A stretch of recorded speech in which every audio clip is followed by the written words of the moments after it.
Ambassador Lyra Thorne of the illustrious Galactic Council felt her internal bioregulators thrum. A low, persistent hum of something, fear, fascination, both probably. Her emerald-scaled neck prickled, a warning she rarely ignored. The council chambers, usually a dignified hum of interstellar diplomacy. 17 species, maybe 19, whose counting, it's always shifting, had just flatlined into an eerie, unnerving silence. Every single one of the 42 eyes in that vast, domed room, from the multifaceted sensors of the Xylosians to the single, luminous orb of the Flimnax, was drilled onto Ambassador Kalen Vance of Earth. That human, so calm, too calm maybe. So, let me get this straight, Kalen began, his voice a low, almost conversational rumble. But there was an edge. Oh yeah, an edge. After 8 whole cycles of negotiations, grueling, by the way, after we gave your entire council access to our top-tier quantum communication tech, after we rolled up our sleeves and helped you defend your Proxima colonies from that nasty void swarm, you've decided humanity isn't mature enough for full membership? Lyra Thorne felt her 3 throats constrict. The humidity in her exosuit was rising. Sweat beaded. Something in Kalen's tone, something primal, set off every single ancestral warning instinct she possessed. They screamed, danger, a predator's warning. Ambassador Vance, she managed, her voice tighter than a quantum entanglement string. The Council deeply values Earth's contributions. Truly. But, certain behavioral patterns observed among humans have raised concerns. Council leader Xylos, a truly imposing figure with 6 forearms and skin that rippled like spilled oil on water, leaned forward. His voice boomed, but it had a nervous tremor. Perhaps you could help us understand, Ambassador, why your species appears to vacillate so wildly between extreme politeness and then alarming aggression. Our cultural observers report that humans can switch between these states with truly disturbing rapidity. Kalen just nodded. Pleasant. Almost too pleasant. He straightened his diplomatic uniform, a gesture of almost practiced nonchalance. I see. And which observations led to this fascinating conclusion? Then Flimnax, a gelatinous being from the methane oceans of Callisto Prime, wobbled forward, his form shimmering with internal agitation. His voice gurgled a watery, anxious sound. 3 solar cycles ago, a human trade representative, Mr. Jax Theron, was negotiating with Gorgon merchants. They tried to raise prices. Mid-agreement, he smiled. He excused himself, went into another room, punched a wall with such force he broke several bones in his hand. Returned, still smiling. Continued negotiations. Like nothing happened. Kalen chuckled. Light, almost dismissive. Oh, that's just Jax. He's got, anger management issues. We all find it quite embarrassing, actually. But no one in the chamber bought it. Not for a second. The unease was palpable. It's not just Jax Theron, interjected Delegate Vorlax, her antennae twitching like nervous wires, a clear sign of distress in her species. Our psychological profile of your species indicates you all possess this capability for contained rage. You bottle emotions in a way no other sentient species does. It's unsettling. Kalen's smile remained fixed. Perfect. But Lyra Thorne saw it. His right hand. It tightened, imperceptibly, around his data pad. Her 3rd heart hammered. 700 years as a diplomat, and she'd learned to spot danger. Across dozens of species, something was happening. Right here, right now, an escalating tension. Ambassador, Council leader Xylos continued, completely oblivious, bless his multi-eyed heart. We've reviewed footage from your Earth Entertainment archives. Your species seems to glorify this transition. from civility to violence. You call it snapping, or losing it, or going off. We find it deeply concerning that your diplomatic corps might be operating under a similar restraint. That could fail. Kalen tilted his head, just a fraction. So, you're denying our membership application because humans get angry sometimes? Xylos hesitated, his multi-hued skin rippling. Not precisely. We are denying it because you hide your anger behind politeness until it explodes. The Council requires transparent, emotional communication from all member species. I see, Kalen said, nodding slowly, thoughtfully. And this decision is final?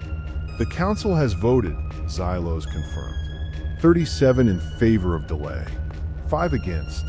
We recommend humanity spend another 50 years developing emotional regulation before reapplying. Kalen placed his data pad down with exquisite, agonizing care. 50 years, he repeated, just 2 words, but they hung in the air. Heavy, deadly, a mere blink in cosmic terms, Xylos said, magnanimously, a dismissive wave of his upper arm. Your species is young. Use this time wisely. Lyra Thorne felt a shiver, a deep, cold one. Kalen's breathing. It changed, subtly. His pupils dilated, just a whisper. These were the tiny indicators her species had evolved to detect before a predator attacked. She frantically tried to catch Xylos' eye, to signal caution, to scream halt. But the council leader was already turning. Next agenda item. If we could now move on to the matter of resource allocation in the Orion sector. No. Kalen's voice. It wasn't loud. It wasn't a shout. But it cut through the chamber, like a plasma blade through butter. Xylos blinked. All 6 eyes. In utter surprise. I beg your pardon? I said no. Kalen stood. Tall. Immovable. He smoothed down his uniform. Again, a gesture of calm power. We are not moving on. We're going to revisit this decision. Right now, a faint murmur rippled through the chamber. Disbelief. Outrage. No one interrupted council proceedings. It simply wasn't done. Ambassador Vance, Xylos said, sternly now, his voice regaining some authority. Perhaps this reaction demonstrates precisely the emotional volatility we are concerned about. Kalen smiled, and this time the expression sent a chill straight through Lyra Thorne's exosuit. Oh, council leader, I'm being extremely polite right now. Trust me, what you are seeing is still very much humanity's diplomatic face.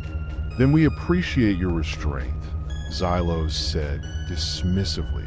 But the matter is closed for now. Kalen's smile didn't falter. Let me explain something about humans that your cultural observers missed. We don't hide our anger because we are deceptive. We hide it because we are trying to be kind to you. The chamber fell silent. Again, even the environmental system seemed to quiet down, as if holding its breath. But you see, Kalen continued, picking up his data pad, scrolling. Casually, humans learned long ago that our full emotional range tends to overwhelm other species. So we developed what we internally call polite mode. It's our way of making the rest of you comfortable. Lyra Thorne's primal alarm bell. It was ringing, deafening. Perhaps we should call a brief recess, she blurted out, her own composure cracking. No recess, Kalen said, pleasantly. I think it's time the council saw what happens when humanity's polite mode gets switched off. Especially since you have just made a decision that affects the future of 11 billion humans. Without bothering to understand us first, he tapped his data pad. Images blazed on the massive view screen. Historical footage, human conflicts, sport competitions, heated political debates, a montage of raw, unvarnished human intensity. This is humanity. When we stop being polite, he said, his voice low, Intense, a current of pure, focused will. We built civilizations, waged wars, split atoms, reached the stars, all while carrying emotions inside us. That would shatter most of your species' minds. Lyra Thorne noticed his hands, perfectly steady. Now, the tremor of contained anger, gone, replaced by something far more frightening. Focused, utter, intensity. Ambassador Vance, Xylos bellowed, raising his upper arms in a placating gesture. This display is unnecessary. Oh, I think it's very necessary, Kalen replied, his gaze locked on his Xylos, unblinking, because in about 5 minutes, I'm going to stop being polite myself, and then we're going to have a very different kind of conversation about humanity's place in this council. The chamber erupted. Delegates leapt to their feet, shouting, "Objections!" Xylos was frantic, trying to restore order. All 6 of his eyes, wide, with alarm. Kalen stood perfectly still, in the center of the chaos he'd created, watching, with an almost curious expression. Lyra Thorne realized, with a jolt, he wasn't angry anymore. He was calculating. The emotional display, it had been strategic, a controlled burn, not an explosion. As the noise reached a crescendo, Kalen simply raised his hand, and remarkably, the chamber fell silent. That was just a preview of what happens when one human turns off polite mode, he said, quietly, his voice a soft whisper that carried lethal weight. Imagine what would happen if all of humanity decided to stop being polite at once. He let that thought hang in the air for a moment. Deadly.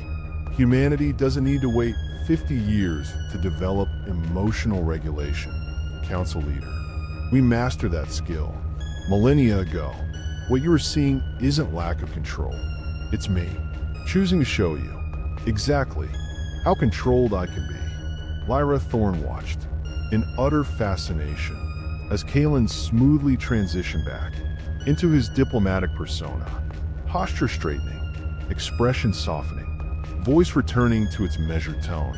It was like watching someone put on a mask. Except now, everyone could see it for what it was, a courtesy, not a necessity. I will give the council one standard day to reconsider its position, he said, pleasantly. During that time, I suggest you review the actual data on human diplomatic interactions, rather than relying on sensationalized cultural reports. With that, he gathered his materials and walked calmly toward the exit. Just before leaving, he turned back. Oh, and council leader, the next human you meet might not be as patient as I am. We are not all like me. He smiled, that diplomatic smile again. But now, every delegate could see the predator. Behind it, some of us are much worse at staying polite. The doors sealed behind her, leaving the council in stunned silence. Lyra looked around at her fellow delegates, seeing the same realization dawning on each alien face. They had gravely misunderstood humanity, and they now had less than one day to figure out how to fix their colossal mistake. This is unprecedented, outrageous, a complete violation of council decorum. Council leader Xylos' forearms gestured wildly, his iridescent skin flashing through an alarming spectrum of colors as he paced the emergency session chamber. Only the highest-ranking delegates had been admitted to this crisis meeting, and the tension was thick enough to cut with a molecular blade. Lyra Thorne calmly sipped a calming solution through her exosuit's nutrient port. With respect, council leader, she said, her voice steady, I believe focusing on the breach of decorum is missing the larger point. And what point would that be, Ambassador Thorne? Xylos snapped, all 6 eyes blinking asynchronously, a clear sign of extreme agitation in his species. That Ambassador Vance just demonstrated precisely why our initial assessment of humanity was flawed, Lyra replied, her gaze firm. We accuse them of unpredictable emotional volatility. Yet what we witnessed was precisely controlled communication, designed to achieve specific diplomatic outcomes. Delegate Flimnax wobbled nervously, his gelatinous form rippling with stress patterns. He threatened us. He practically declared economic warfare. Did he, though? Vorlax asked, her antennae now uncurled, her initial fear giving way to analytical thought.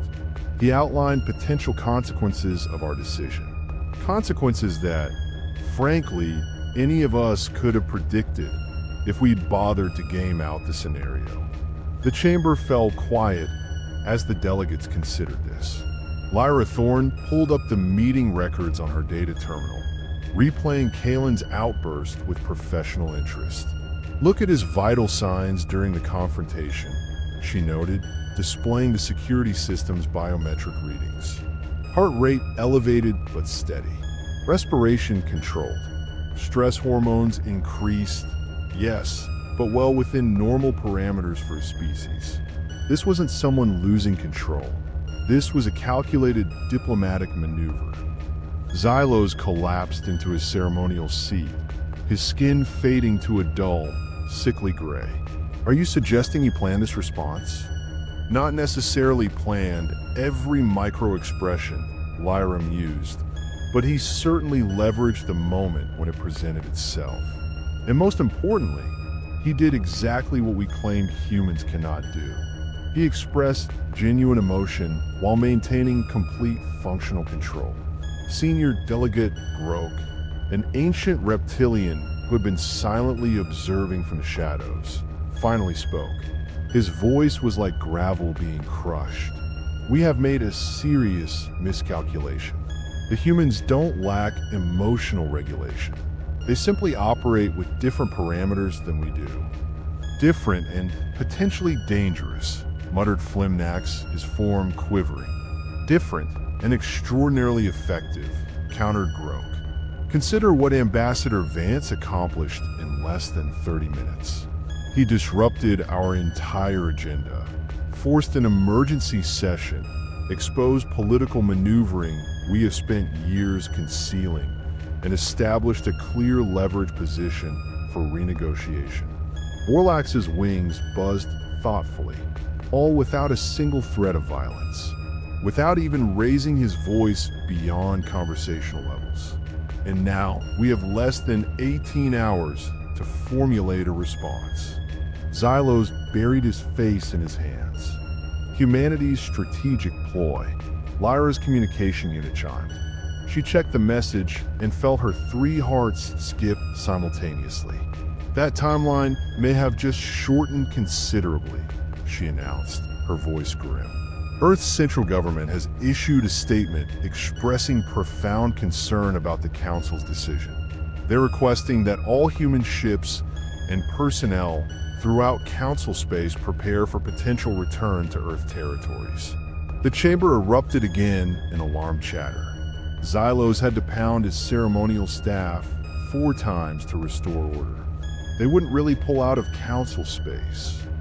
Flimnax exclaimed, his form now quivering so violently that small droplets were separating from his main body mass. The economic disruption would harm them as much as us. Would it though? Grok asked quietly, his ancient eyes fixed on the quivering Flimnax. Humanity has maintained remarkable self-sufficiency, even while integrating with galactic trade. They produce 90% of their own food, generate their own energy, and maintain independent manufacturing for all essential technologies. Lyra nodded, adding to Grok's point. Meanwhile, 37 Council worlds now depend on human quantum communication technology. The Proxima colonies are defended primarily by human military vessels, and 6 major trade routes rely on human navigational systems. They have made themselves essential while we weren't paying attention. Vorlax realized aloud, no, we were paying attention. We just focused on the wrong things. We were so concerned about their emotional expressions that we failed to notice their strategic positioning. Xylos' skin was gradually returning to its normal hue as he processed this information. So what do we do now? Simply capitulate to their demands? That would make the Council appear weak. The Council already appears weak, Lyra stated bluntly, embracing a bit of human-style directness herself. Ambassador Vance exposed that weakness. Our choice now is whether to address it honestly or continue the pretense. A new alert flashed across the main screen. Lyra read it and felt a chill run through her cooling tubes.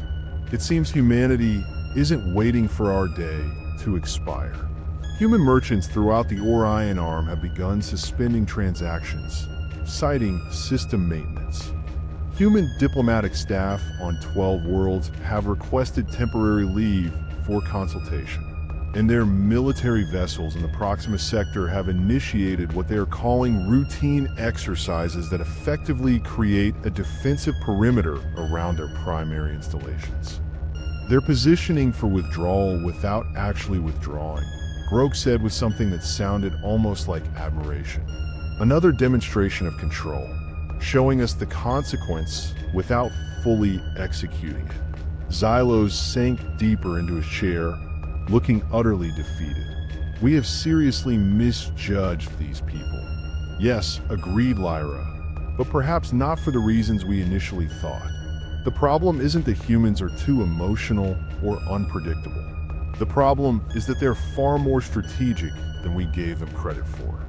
Vorlax's antennae twitched in the pattern that indicated a new idea. What if that was the point all along? What if humans developed this polite mode specifically to make other species underestimate them? The chamber fell silent as this unsettling possibility sank in. Impossible, Flimnax finally managed, his form quivering. That would imply a species-wide deception spanning their entire contact with galactic civilization. Not deception, Grok corrected, his ancient voice firm. Strategy. There's a difference. Lyra found herself nodding. Consider Earth's history. They developed in isolation, on a planet with extreme environmental variation and thousands of competing cultures. They had to become masters of adaptive behavior just to coexist with each other, let alone with alien species. A candid conversation. So what do we do?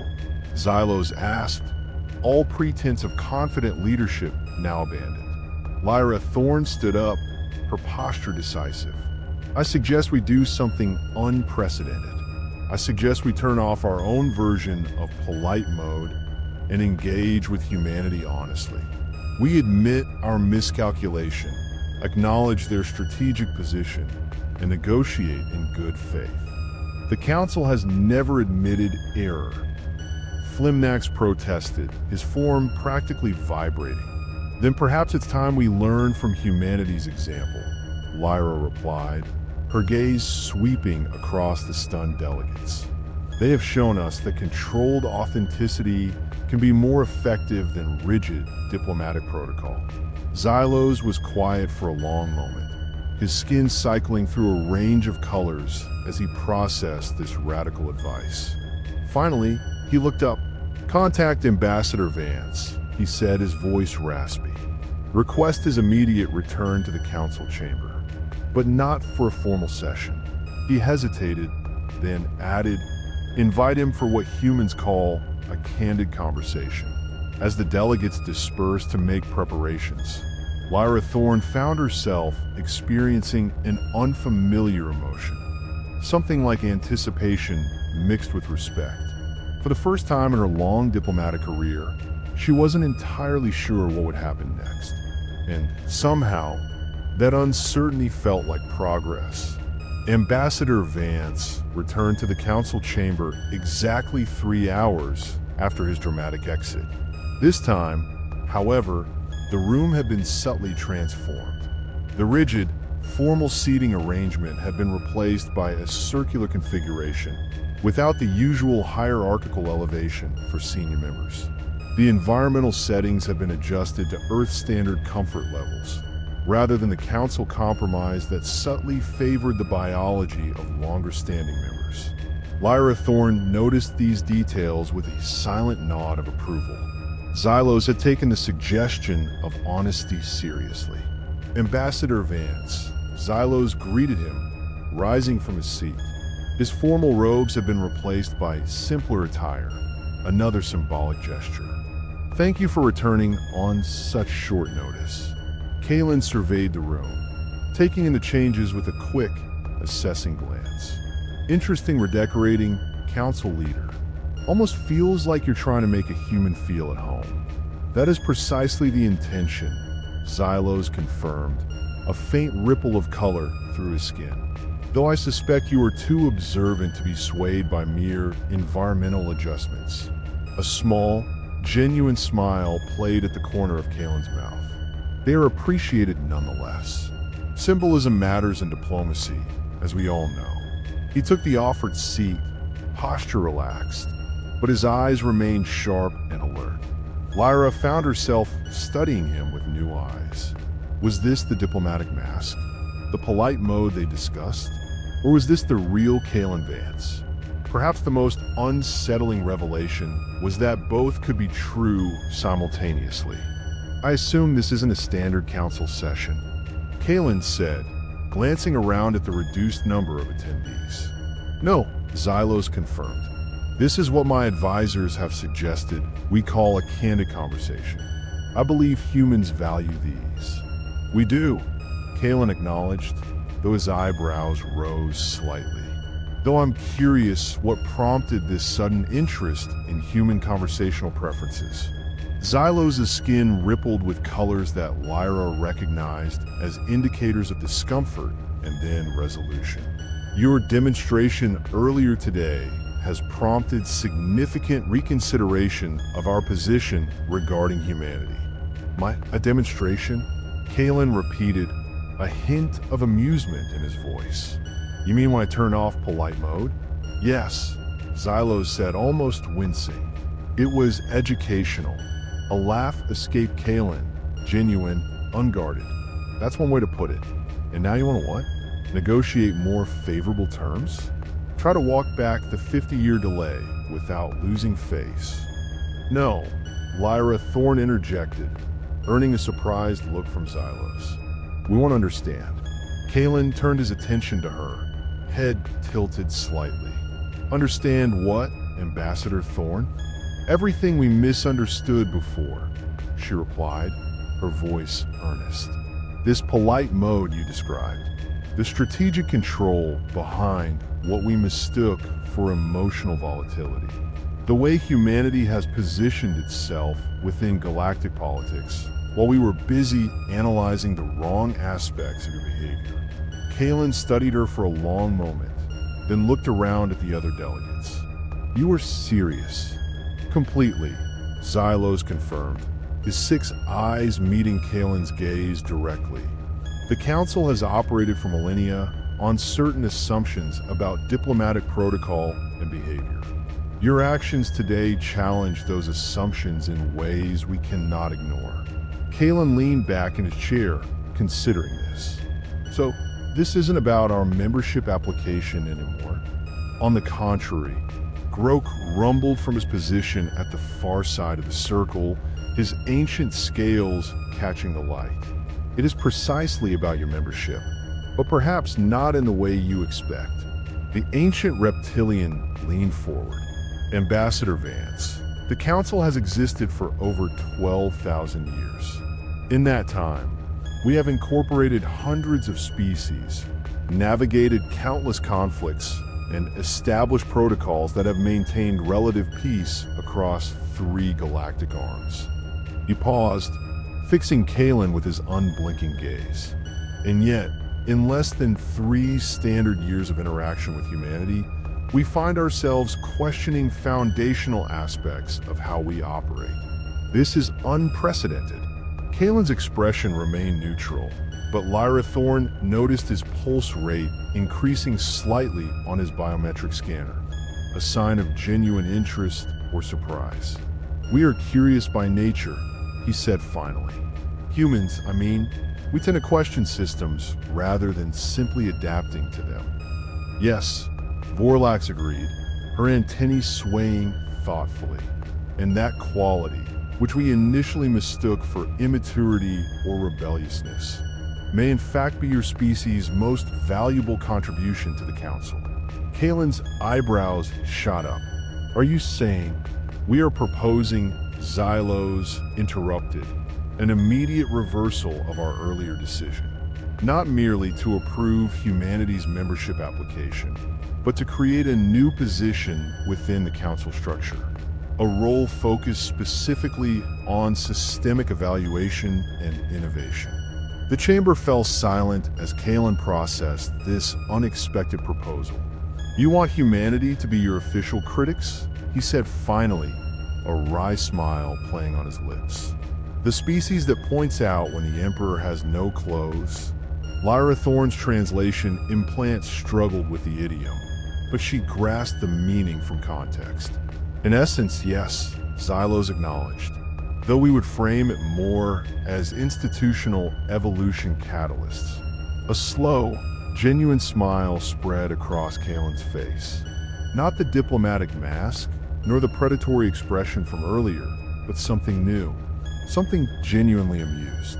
Only the Galactic Council could respond to having its flaws exposed by creating a formal position for flaw exposers, he said, shaking his head. "You realize how bureaucratic that is, right?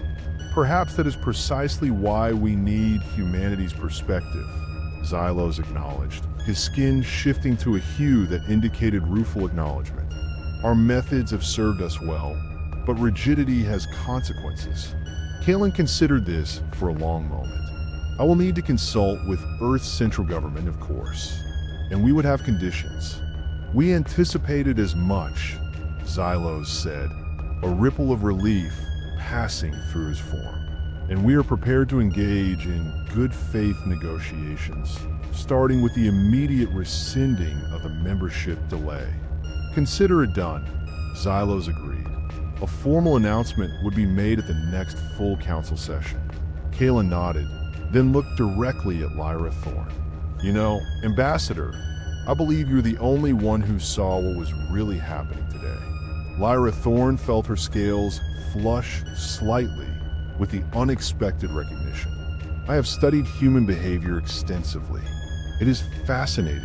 And now I'm curious," Kalen continued. "Does the Council have its own version of polite mode? Some set of behaviors you've adopted to make interactions smoother that might be limiting genuine communication?" The delegates exchanged uncomfortable glances. It was Grok who finally answered. "Ambassador Vance, the Council has been operating in what you might call polite mode for 12 millennia. Perhaps it is indeed time to consider switching it off occasionally." Kalen laughed, a genuine sound that seemed to transform the chamber's atmosphere. "Well, I'd recommend easing into it. Humanity had to learn the hard way that turning off politeness completely can have explosive consequences." "Then perhaps," Xylos suggested, a hopeful note entering his voice, "humanity's role could include teaching the Council how to navigate this balance, when to maintain diplomatic protocol, and when to engage more directly. Cultural exchange as a two-way street." Kalen mused, a thoughtful expression on his face. What a concept!